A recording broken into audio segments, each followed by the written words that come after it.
Seki-kun, master of killing time. Oh, is that what you're talking about? Yeah. These episodes are only like 7 minutes long.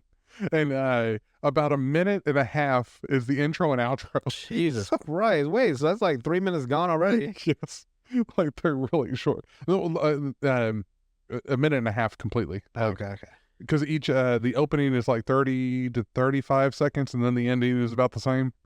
So you get a minute and a half off. So it basically, okay, so the premise of this show is that there's this girl that sits beside this boy in a classroom at the back of the class. She's trying to study and listen to what the teacher's saying the entire time. But this kid beside her does crazy shit, just playing games and stuff on his own, ignoring every fucking thing at the front. Just random shit the entire time. So the first one is called Domino. That's the title of it, right? So Rumi Yokoi observes her neighbor classmate, which is Tonari Seki, right? As he constructs an elaborate domino show using erasers. So he just keeps grabbing into his bag, pulling out these fucking 100 erasers, huh? just lining the bitches up. Okay. Makes a bridge out of them. He makes this elaborate motherfucker at the back of the class Okay. on his desk. And she tries to stop him because she doesn't want the teacher to notice it. She's like, what the fuck are you doing? Like, she doesn't use the word fuck, but Right. she's like, oh my God, what the hell are you doing? Because she's trying to be the good student the entire time. He knocks it over and she's like, oh God, no. Because it's going towards this one, like, ending piece that says bomb. Mm-hmm. Like it's going to hit, make the button press a bomb to go somewhere. And in her mind, she's like, oh shit. It follows through. It presses the button and it shows Seki's mind the fireworks going off. Oh. So it never happened in reality. It was just all in his mind of like what was going to happen at the end of it. Right. That's the whole episode. Huh. Oh, quick? He's just fucking around the entire time. This first episode is just with dominoes, making them out of erasers. Okay. Just knocking erasers down. Episode 2 is called Shogi. Are you familiar with what Shogi is? No. Shogi is a Japanese version, basically, of chess. Oh, wait, the little pieces? Yeah. Or like the similar looking pieces? Where they're all like wood little... Yeah, little wood pieces? Yeah. Okay, I do kind of know. So you kind of at least know what it is. So Seki, he is playing an abnormal game of Shogi on his desk because he carved into the desk itself to make the pattern. Christ. Depicting a melodramatic story of loyalty and betrayal that this girl Rumi cannot help but get invested in, which she tries to intervene. So like there's this whole story that she's watching play out in her mind while he's just smashing pieces together. Like in his mind, he's just fucking with stuff. Right. Passing time because he doesn't give a fuck. And she just sees this melodramatic play going on. It's like, oh, the king is getting assassinated. So she just builds like a fanfic of his random Yes. movements? Yes. So a piece falls and she flicks it back over there, which ruins everything for him. He's like, oh. Because you never hear him say a word. He never says a word through this entire series. Nothing? Nothing. Shit. Like you never hear his voice. It's just her. Because he's over here playing these fucking games on his own. Episode 3 is called Desk Polishing. So Seki is obsessively polishing his desk, right? Okay. Achieving a mirror-like shine that's reflecting the sun back into the glass. Because he gets like carnauba wax and just starts buffing that shit. And seeks more things to polish from her. He's like, he looks towards a piece of her notebook or something like that. Let me polish it. So she never learns anything every episode. But she's just the same boat he's on. Because of him. Because he's doing random shit. Remember a teacher once told me, and the student next to me, like, you two are like the two blind men trying to row a boat because we're that bad at math. I was like, thank you, teacher. Episode 4 is called Go. It's another game with the little round black and white pieces. Oh, I do know, yeah. You do know what Go is. Go, yeah. Yeah. So he takes out a Go set, right, for his desk. And he starts arranging them into pictures and shit of like a bear fighting a rabbit. He's making pictures out of it. And again, in her mind, she sees this entire story playing out with this bear and this rabbit fighting each other.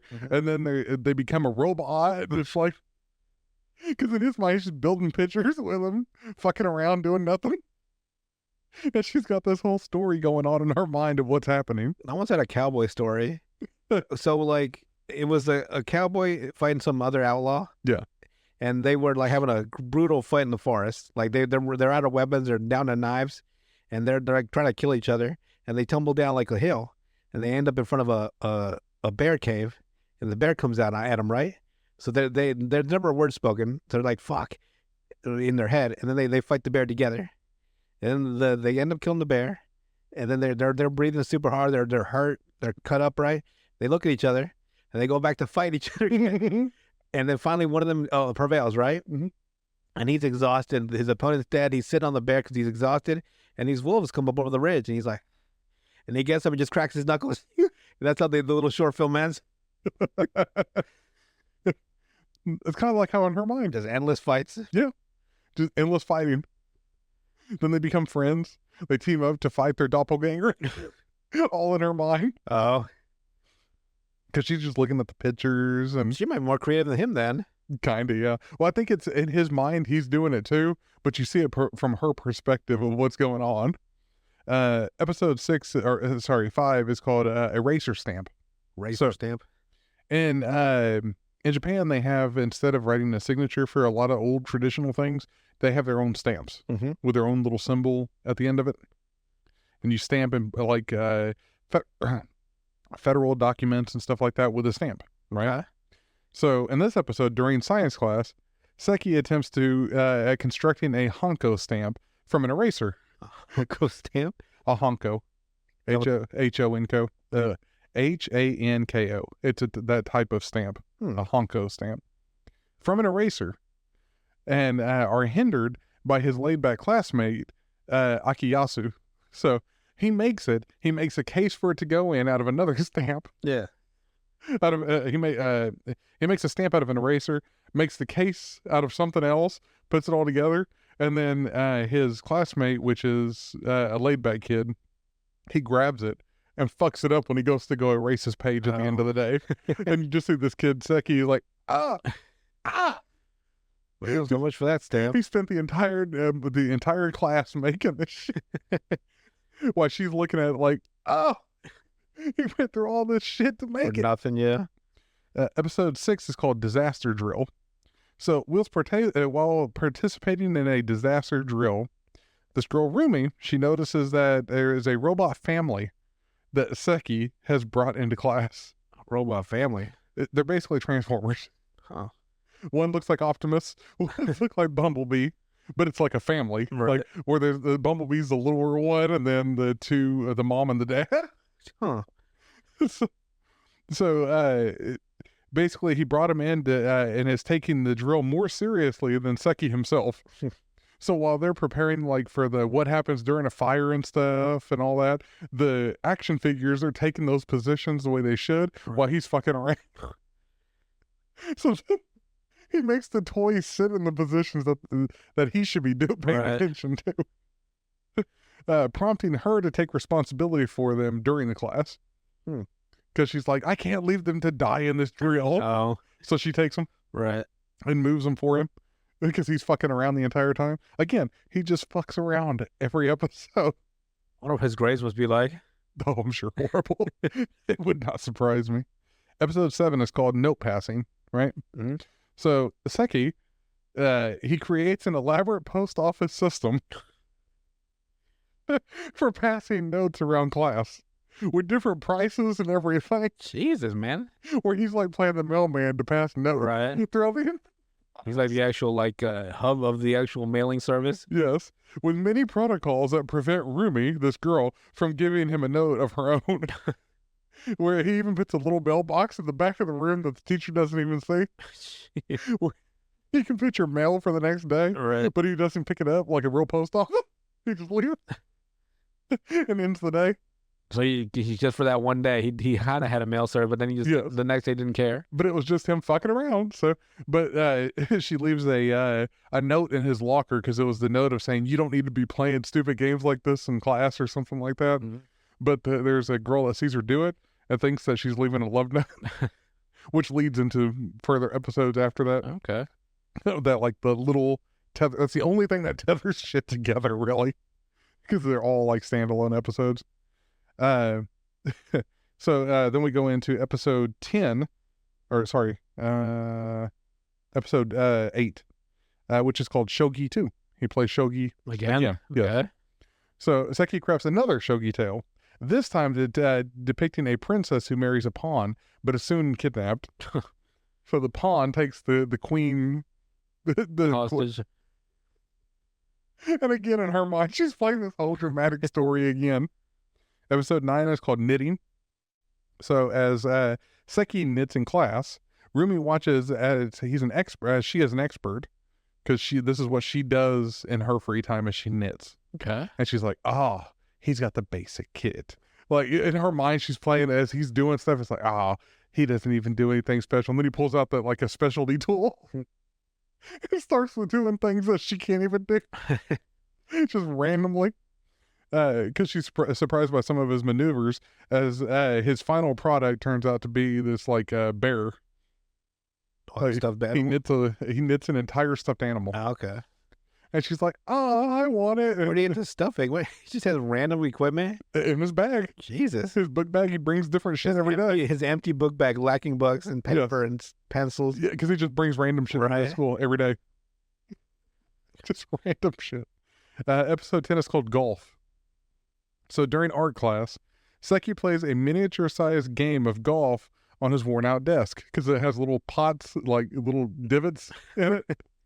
While this girl, Sakura, a different girl too, Sakuraku, they misinterpret she misinterprets the interactions between Rumi and Seki. So the girl that's always messing with this boy, basically, like I said, okay, correction. How I told you that love note thing would come back to bite her. That the girl that's seen her put this into Seki's locker now thinks that they're having some kind of thing go on in art class because she keeps giving him these weird looks while he's playing his games. Mm-hmm. And the girl behind her is thinking that they're giving like each other love looks and stuff the entire time. Is he even looking at her at all? No. He just looks at her because he's like looking down, like trying to line up the shot. Oh. That's nothing to do. So he's playing fucking mini golf on the desk this entire period. Episode 11 is called Climbing. So Rumi watches in harrowing anticipation as Seki has a group of miniature bears do a mountain climbing expedition on the back of the classmate ahead of him. Where it's like, she's playing out this whole dramatic thing again in her mind. It's like, he's making it up the mountain. Why he's just using a little string to make the bear climb up this dude's back.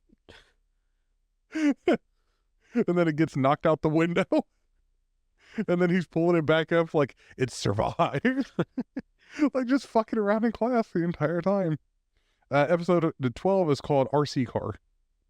So Seki studies a set of driving rules in his driving manual's book. So yes, he does study something. Yes. He takes a written driving test and then makes a driving course on his desk for a remote control car, which he takes very seriously, unlike the class. Right. Where he fails over and over. Then he comes in the next day and he's still playing the same thing. He's got bandages on his fingers from trying so many times. Jesus. But he pulls off real slow, drives around the corners and stuff with this RC car. And then she's like, I want to play with it. And then he hands her papers like, you take the test first. And then he completely forgets about it the next time. It usually does. Yes. Episode 13 is called Pool. So during water safety lessons this time, Rumi once again becomes invested in the diligence of the robot family because he brings that robot back. So like with CPR and everything like that, the toys are doing it, but he's not. Oh. Somehow he sets him up to do it, but he's not doing it. So it's like the robot family has a mind of their own, where they're teaching the kid, the little robot wearing a floaty and stuff. But becomes panicked whenever the child robot is thrown into the pool. So the little kid action figure gets thrown into the pool, and she's like, "He's gonna drown." What's the pool? Just a regular pool. But then, I mean, like, where's the pool, like, in the context of the desk? It's in school, like outside at a pool. Oh, the actual pool this time? Yes, they Okay. actually went to the pool. So like the schools. Yeah, maybe that's play a pool. He can't fucking just swim around. He's insane, I think. But this little robot, she's looking at it because it's so little, but the waves in a pool look like an ocean. Right. It's like he's trapped at sea. And she's out there at the end of the class after the kid already found it. This kid, Seki, he's already found that same toy at the end of the class and put it back with the other stuff. And she's looking around because she didn't know that he got it. So she's still looking. She's like, just a few more minutes. And her classmates are looking at her saying, God, I can't believe she loves the pool so much. Like she's retarded. Episode 14 is called Lunch. So during lunch break, Rumi is a little disturbed by the manner in which Seki eats the octopus wieners that he has made for his lunch. Octopus wieners. Yes. Oh, Lord. You know what those are? No. You get one of those little hot dogs, right? Huh? When you cut slice into it, Yeah, okay. and then you cook them and they kind of curl up at the ends. But the way he's eating them, it's like he's a giant eating a group of like little octopus people, where he's like slamming his chopstick through them like with evil like facial expressions and stuff. And she's like, so evil. He's like a titan. Sounds like this seems like a fucking like her being a stalker at this point. Kind of is what it looks like. Because she really does try to pay attention in class, and he keeps, every time he does something stupid, she's like, what the fuck is he doing now? And it just ruins her grades along with his. Episode 15 is called Paper Sumo. So there's these little games that you can get in Japan, you probably can here too, where there are these little cardboard cutouts of sumo wrestlers, and they sit on this little table thing, right? Mm-hmm. And you hit it back and forth, and eventually one of them will fall off. Okay. But it's a game that kids play, right? Yeah. So he brings one of those into school. While she is off off school, God, if I can even talk, while she's out of school with a cold, Gato, the girl that still thinks that those two are in love, she observes Seki as he plays a game of paper sumo involving a robot opponent. So it's a little sumo person, and then a robot version of it. Okay. And the robot version keeps knocking the other person off because it's heavier. So it doesn't really move because it's heavier. It keeps knocking it off over and over and over.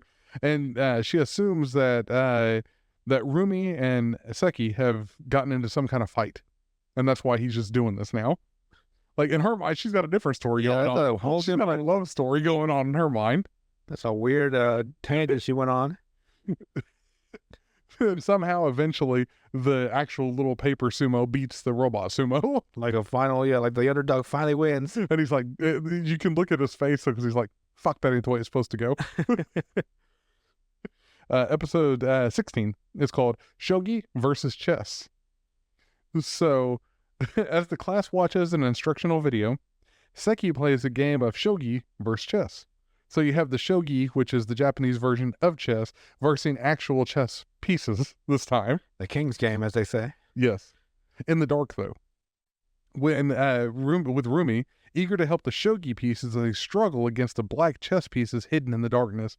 In her mind, she's got this other thing going on again, a story of like these assassins that are the chess pieces attacking all the Shogi pieces, which are Japanese warriors, in the dark. Oh, like ninjas versus samurai? Kind of, yeah.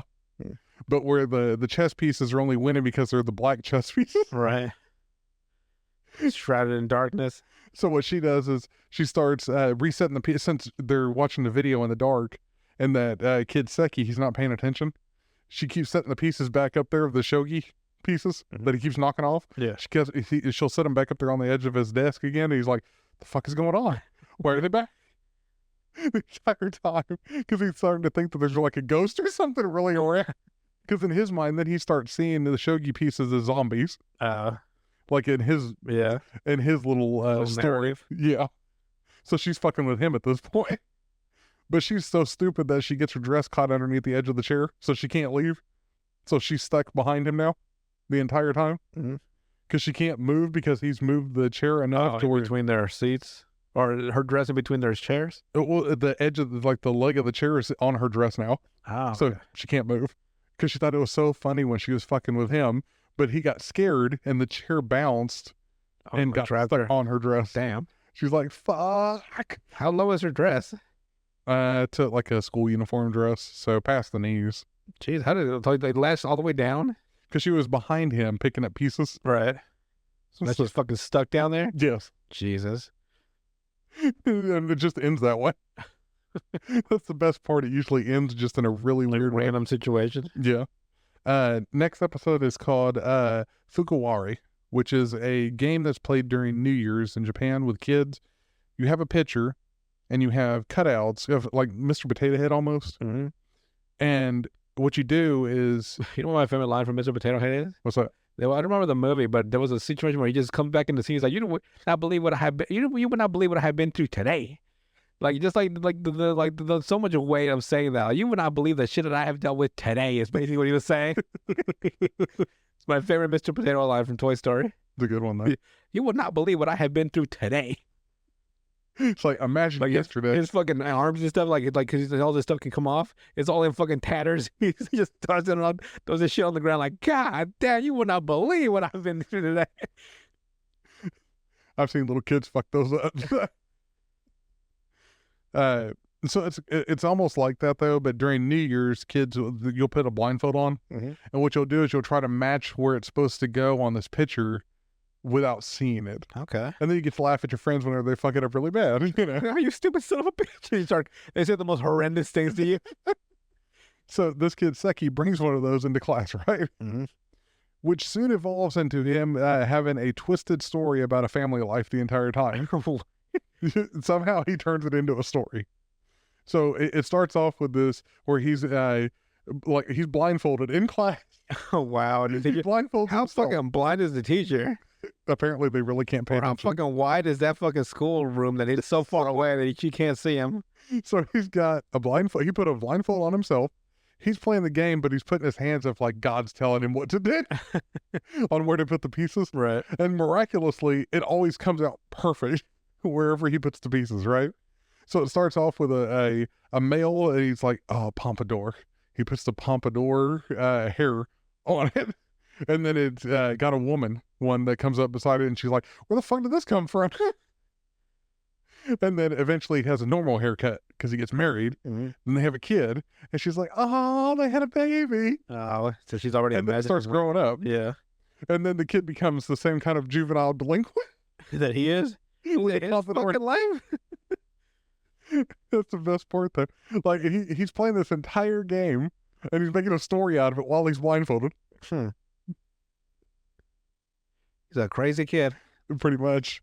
Very creative. Episode 18 is called Magic. So, with their desks pushed together in order to share a printout, because the teacher didn't print out enough shit. Come on now, teacher. That happens a lot, though, even in real life. So, Rumi attempts to ignore Seki the entire time. There's a paper allocation that they got to deal with. Yeah. Fucking goddamn school supplies are on high demand. God, they're expensive now. Like you got to fund these schools properly, or we'll have very uneducated kids, or undereducated, I should say. Yeah, and God knows they need it. Some of these kids now, my God. So, like I said, they're trying to share a printout. Their desks are together, and she attempts to ignore him as he performs card tricks. He doesn't just become a fucking blackjack dealer that day. Hoping to prompt a reaction from her the entire time. That's surprising for once. He's like, or he gives that magic magician. That's because he's a magician. That's why he wants the attention. Exactly, because he's giving the magician like those bright, sparkly eyes. Yeah. Choose a card. Any card. And then she takes one, or that he hands to her, and she crinkles it up and throws it back at him. She's like, haha, now you can't mess with that one no more because it's an ace of diamonds, right? Mm-hmm. And then he points ahead of him, and there's an ace of diamonds stuck to the dude behind in front of him. And she's Is this your card? Exactly. And she's like, obviously there's two of them. Like, duh, when you know the trick, it ain't that fucking difficult to figure it out. And then he flips over the crinkled card, and it's an 8 of clubs. She's like, what the fuck? I actually am impressed. I know it'd have been funny if the teacher had pulled out her book, right? And one of the cards was in her fucking book, like a bookmark. She's like, what the hell is this card doing here? And well, it ends with the printout of, she goes to go flip over to the second page. Uh-huh. And she sees a card. She's like, when the fuck did that get there? And she pulls it over, and it's another ace of diamonds. And she's like, the fuck? Okay, I am actually surprised. Did you do the clap for him?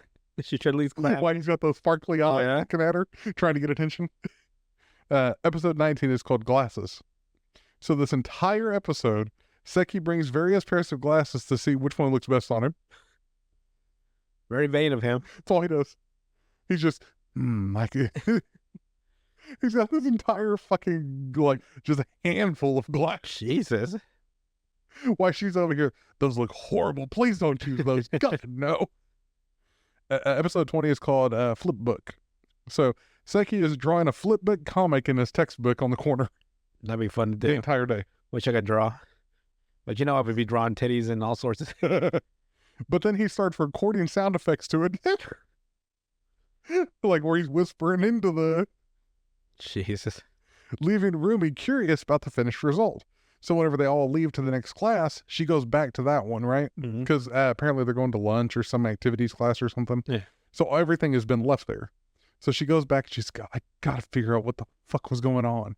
So she goes back. She puts the headphones in. She starts looking through the Flipbook thing, playing it like it's supposed to be. Yeah. And it plays this whole like epic story of a kid throwing a little paper airplane and it becoming like an actual plane, and then saying like if I could only fly or something like that, right? Sheesh. So like, in her mind, she sees the colorized picture of it too, because it's such an epic story.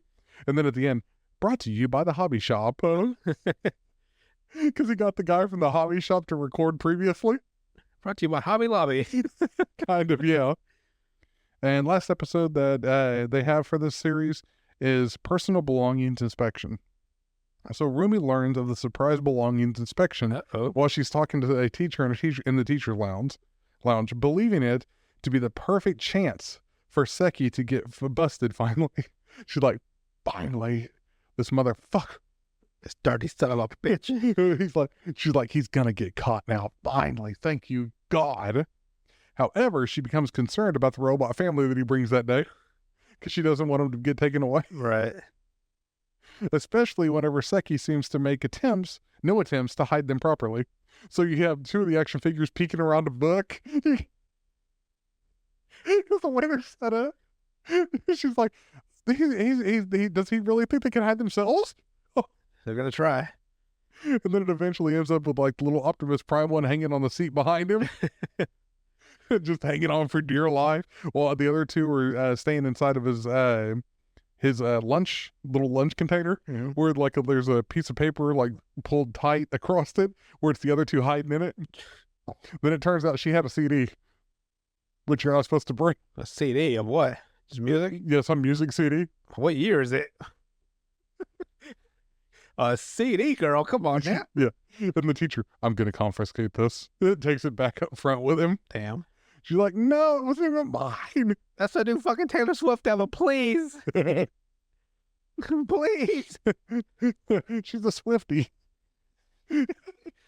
I'm Swifty. So this entire series, though, it's the title is Master of Killing Time, because that is all this little motherfucker does. Jesus, who writes and draws this? A diddler?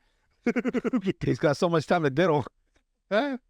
He's got plenty of time to diddle. Don't you dare worry about the diddles.